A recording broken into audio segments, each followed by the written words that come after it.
मैं हूं आपके साथ गीतिका पंत और स्वागत है आपका अपना उत्तराखंड में। बुलेटिन में बात सीएम पुष्कर धामी की। आज सीएम टिहरी और मसूरी का दौरा करेंगे।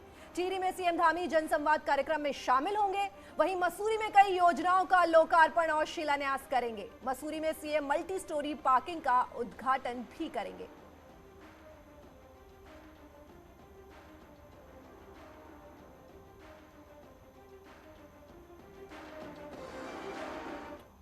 देहरादून से खबर है, आज से 2 दिन के दौरे पर भाजयुमो के राष्ट्रीय अध्यक्ष तेजस्वी सूर्या देहरादून पहुंच गए हैं।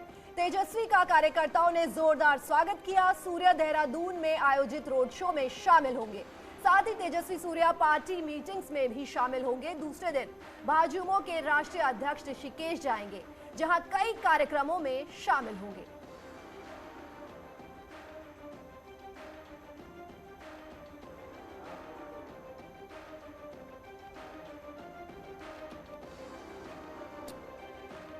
और देहरादून में आज से 2 दिन के दौरे पर रहेंगे भाजयुमो के राष्ट्रीय अध्यक्ष तेजस्वी सूर्या। तेजस्वियों का कार्यकर्ताओं ने जोरदार स्वागत किया। सूर्या देहरादून में आयोजित रोड शो में भी शामिल होंगे।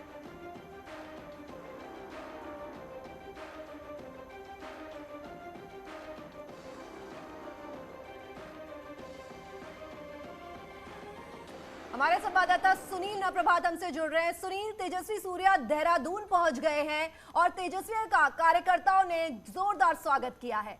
सूर्या देहरादून में आयोजित रोड शो में भी शामिल होने वाले हैं, क्या जानकारी? देखिए गीतिका, तेजस्वी अभी जौलीग्रांट एयरपोर्ट पर पहुंचे हैं। सुबह से ही वहां पर जो यूथ विंग के जो कार्यकर्ता हैं उनका जमावड़ा लगना शुरू हो गया था। तेजस्वी का वहां पर जोरदार स्वागत किया गया और इसके बाद तेजस्वी को देहरादून लाया जाएगा पूरे रोड शो के साथ। इसके लिए जो यूथ विंग है उसने करीब 1 दर्जन स्थानों पर भव्य स्वागत का कार्यक्रम रखा है। करीब 2 से ढाई घंटे का ये रोड शो होगा, तो 2 बजे के आसपास तेजस्वी देहरादून पहुंचेंगे। इस दौरान जगह जगह वो छोटे छोटे नुक्कड़ सभाओं को भी संबोधित करेंगे और देहरादून में भी जो यूथ विंग है उसने करीब 77 फीट का एक फ्लैग बनाया है, नेशनल फ्लैग बनाया है, जो रोड शो के साथ यहाँ से और बीजापुर गेस्ट हाउस तक, जहाँ पर तेजस्वी रुकेंगे, वहाँ तक निकाला जाएगा पूरा तिरंगा रैली। और इसके बाद तेजस्वी जो यूथ विंग के जो पदाधिकारी हैं, जिलाध्यक्ष हैं, जिला महामंत्री हैं, उनके साथ एक चुनावी मंथन को लेकर मीटिंग लेंगे। देर शाम प्रदेश पदाधिकारियों के साथ भी उनके मीटिंग का कार्यक्रम है। तो कुल मिलाकर जो बीजेपी है उसने अब अपनी यूथ विंग को भी पूरी तरह से फील्ड में उतार दिया है, चुनाव में उतार दिया है। क्या क्या कार्यक्रम होंगे, किस तरह से यूथ विंग का दायरा होगा चुनाव के मद्देनजर, उसको लेकर आज ये पूरी मीटिंग तेजस्वी यहाँ पर करने वाले हैं। जी सुनील, शुक्रिया इस महत्वपूर्ण जानकारी के लिए। और देहरादून से खबर है, 2022 में होने वाले विधानसभा चुनाव को लेकर चुनाव आयोग भी तैयारियों में जुट गया है। चुनाव तैयारियों को लेकर 23 दिसंबर को मुख्य चुनाव आयुक्त उत्तराखंड आएंगे और राज्य में चल रही तैयारियों की समीक्षा करेंगे। मुख्य चुनाव आयुक्त सुशील चंद्रा अधिकारियों के साथ राजनीतिक दलों के साथ भी मीटिंग करेंगे।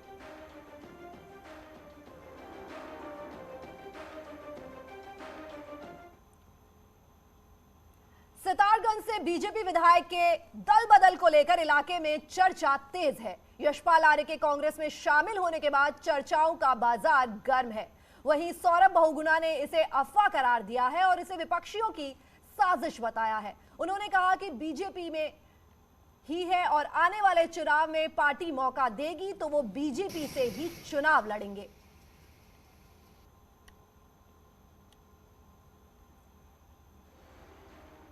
विपक्ष के पास कोई मुद्दा नहीं है। विकास में वो हमको घेर नहीं सकते, काम पे हमको घेर नहीं सकते, जनता के बीच में हमारे कनेक्ट को वो हटा नहीं सकते। मैं आपको आश्वस्त कर रहा हूँ, अपनी सारी क्षेत्र की जनता को, उत्तराखंड की जनता को आश्वस्त कर रहा हूँ कि 22 में भी जो चुनाव होगा वो सौरभ बहुगुणा, अगर पार्टी मुझे सक्षम समझती है, योग्य समझती है, तो मैं 22 में भी चुनाव भारतीय जनता पार्टी के बैनर पे बनेगी। और भारतीय क्रिकेटर ऋषभ पंत को उत्तराखंड का राज्य ब्रांड एम्बेसडर बनाया गया। सीएम पुष्कर धामी ने ऋषभ पंत को ब्रांड एम्बेसडर घोषित किया है। सीएम धामी ने ट्विटर पर एक वीडियो अपलोड किया है, जिसमें सीएम धामी ऋषभ पंत से वीडियो कॉल पर बात कर रहे हैं।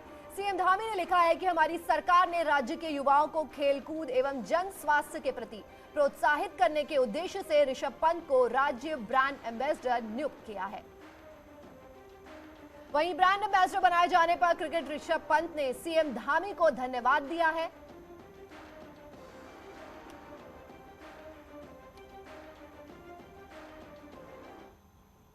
कॉर्बेट टाइगर रिजर्व के ढेला रेंज में बन रहा रेस्क्यू सेंटर का फर्स्ट फेज बनकर तैयार हो गया है। यह प्रधानमंत्री नरेंद्र मोदी की 14 फरवरी 2019 की घोषणा के तहत बनाया गया है। पीएम ने अपने कॉर्बेट दौरे के दौरान इसे बनाने की घोषणा की थी। यहां 20 गुलदार, 10 बाघ और 2 हाथियों का इलाज के लिए रखा जा सकेगा। इसके साथ ही अन्य वन्य जीवों के इलाज की भी यहां व्यवस्था है। इसको शुरू करने के लिए अब कॉर्बेट प्रशासन ने सेंट्रल जू अथॉरिटी से अनुमति मांगी है। उम्मीद की जा रही है कि पीएम मोदी के हल्द्वानी दौरे के समय पीएम इसका शुभारंभ कर सकते हैं। ढेला रेस्क्यू सेंटर है, उसका जो फर्स्ट फेज है वो ऑलमोस्ट तैयार हो गया है। इसको ऑपरेट करने के लिए जो परमिशन है उसका आवेदन जो है सीजेडे को भेज दिया गया है। जल्दी उसमें परमिशन जो है सीजेडे से प्राप्त हो जाएगी। तो वहीं अल्मोड़ा से खबर है, जहां बंदरों के आतंक से लोग बहुत परेशान हैं। वहीं बंदरों की नसबंदी के लिए नियमित डॉक्टर नहीं होने से परेशानी सामने आ रही है। बंदरों को पकड़ने के लेकर नसबंदी तक के रेट बढ़ाने की फाइल भी आगे नहीं बढ़ पा रही है। पालिका के कुछ रेट निर्धारित करने का इशू था बंदर और कुत्तों के बंधीकरण के लिए।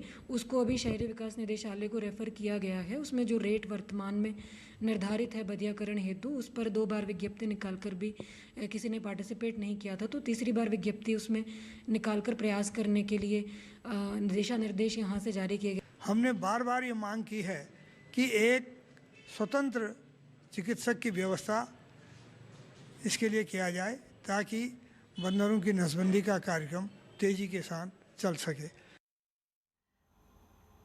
चमोली में लगातार शीतलहर का कहर जारी है। ऊंचाई वाले इलाकों में कड़ाके की ठंड के चलते बर्फीली हवाओं ने लोगों की मुश्किलें बढ़ा दी हैं।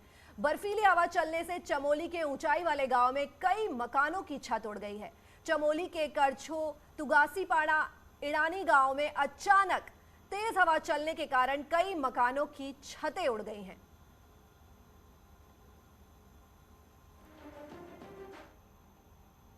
चमोली से ही खबर है, जहां पहाड़ों में लगातार ठंड का प्रकोप जारी है। पहाड़ों पर लगातार बर्फ जम रही है और कड़ाके की ठंड के चलते पानी तक जम गया है। पेड़ों पर भी बर्फ जम गई है। औली, नीति घाटी, माना घाटी में भी पानी जम गया है।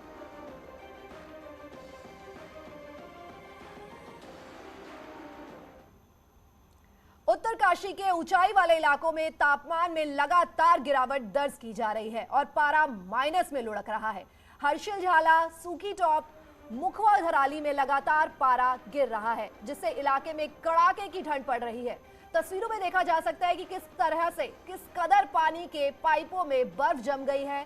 कई जगह बर्फ जमने से पानी के पाइप फट भी गए हैं, जिस कारण पेयजल आपूर्ति पर असर पड़ रहा है। इसके साथ झरना, नदी भी जमने लगे हैं। गंगोत्री, हर्षिल झाला, धराली, मुखवा सहित अन्य ग्रामीण क्षेत्रों में नदी नालों में पानी जम रहा है। ठंड से बचने के लिए लोग सुबह और शाम अलाव का सहारा ले रहे हैं।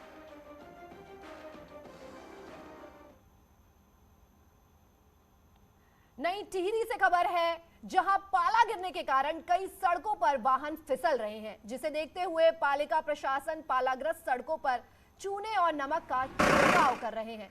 वहीं पालिका ने इन इलाकों में बोर्ड भी लगाए हैं और लोगों से ऐसे इलाकों में सावधानी के साथ गाड़ी चलाने की अपील की है।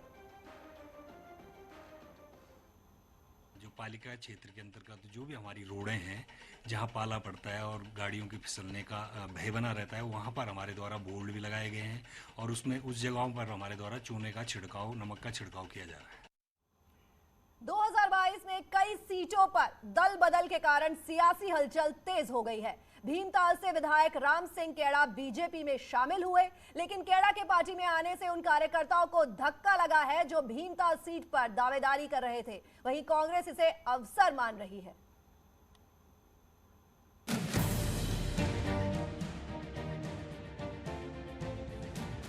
भीमताल सीट पर बीजेपी के दावेदार टिकट की जद्दोजहद में जुटे हुए हैं। वर्तमान विधायक राम सिंह केड़ा के खिलाफ पूर्व विधायक गोविंद बिष्ट ने ताल ठोकी है। वहीं मनोज शाह, आशा रानी, दिनेश सांगुड़ी, मनोज बोरा, राजेश नेगी समेत कई कार्यकर्ताओं की लंबी लिस्ट है। जो खुद को इस सीट के लिए फिट बता रहे हैं। जहाँ पर छोटी जो बर्तन होते हैं कहीं पर गनगनाते हैं, लेकिन माननीय नरेंद्र मोदी जी के नेतृत्व में और भारतीय जनता पार्टी के नेतृत्व में सब लोग एक हैं और कहीं पर कोई बगावत नहीं है। पार्टी संगठन में मैंने भी अपनी बातें रखी हुई हैं, आगे पार्टी जो उपयुक्त समझेगी उसको देगी और हम दमखम से इस सीट पर लड़ेंगे और लड़ाएंगे। हालांकि कुछ महीनों पहले बीजेपी में शामिल राम सिंह केड़ा की घेराबंदी भी पार्टी में शुरू हो गई है, तो धारी के मंडल अध्यक्ष ने कैलाश गुणवंत समेत ओखलकांडा रामगढ़ के कई कार्यकर्ता भी नैनीताल सीट से सबक लेकर समर्पित कार्यकर्ताओं को टिकट देने की मांग उठा रहे हैं। हालांकि इन दावों के बीच राम सिंह केड़ा ने ओखलकांडा में सीएम का प्रोग्राम कराकर उन दावेदारों को जवाब दे दिया है। वहीं कांग्रेस बीजेपी में जारी घमासान के बीच अपने लिए अवसर तलाश रही है। कांग्रेस 2022 के चुनाव में नैनीताल पूरे जनपद में अंदर स्वीप करेगी। मैं कह रहा हूँ 6-0 का रिजल्ट होगा। 6 की 6 सीटें जनपद नैनीताल की कांग्रेस जीतने जा रही है। भीमताल सीट दोनों ही दलों के लिए प्रतिष्ठा की सीट बनी हुई है और चुनाव से पहले दोनों दलों के बड़े नेताओं की रैलियों ने यहाँ माहौल को और गर्म कर दिया है। चुनाव से पहले टिकट की जंग किस पर भारी पड़ेगी, ये पार्टी ही तय करेगी। नैनीताल से न्यूज़ 18 के लिए वीरेंद्र बिष्ट की रिपोर्ट। अपने बयानों को लेकर सुर्खियों में रहने वाले किशोर उपाध्याय लगातार टिहरी में एक्टिव हैं और अब युवाओं के बीच अपनी पकड़ बनाने के लिए टिहरी ग्रामीण प्रीमियर लीग क्रिकेट टूर्नामेंट का आयोजन करा रहे हैं और राजनीतिक विरोधियों को निशाने पर भी ले रहे हैं।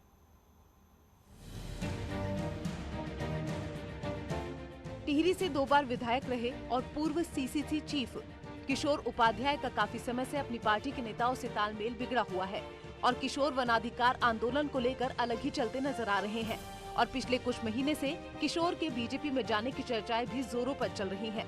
वहीं अब चुनाव भी नजदीक है और किशोर उपाध्याय टिहरी में इन दिनों क्रिकेट किट बांट रहे हैं और क्रिकेट प्रीमियर लीग के जरिए युवाओं में अपनी पकड़ को तेज करने में जुटे हुए हैं।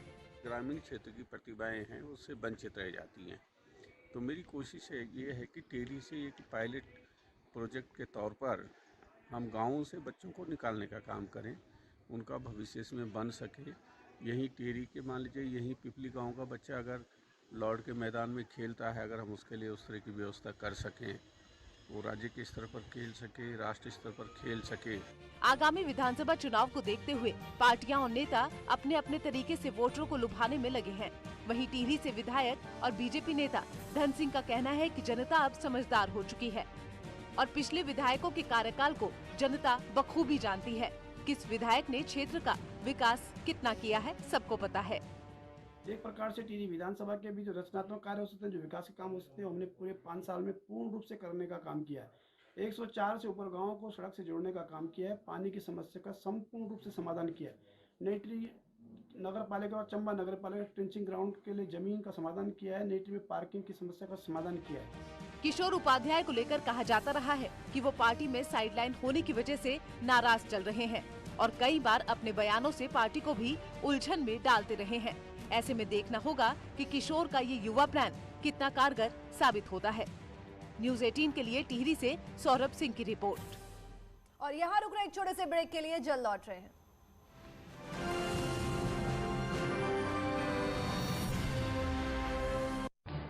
इस न्यूज हेडलाइंस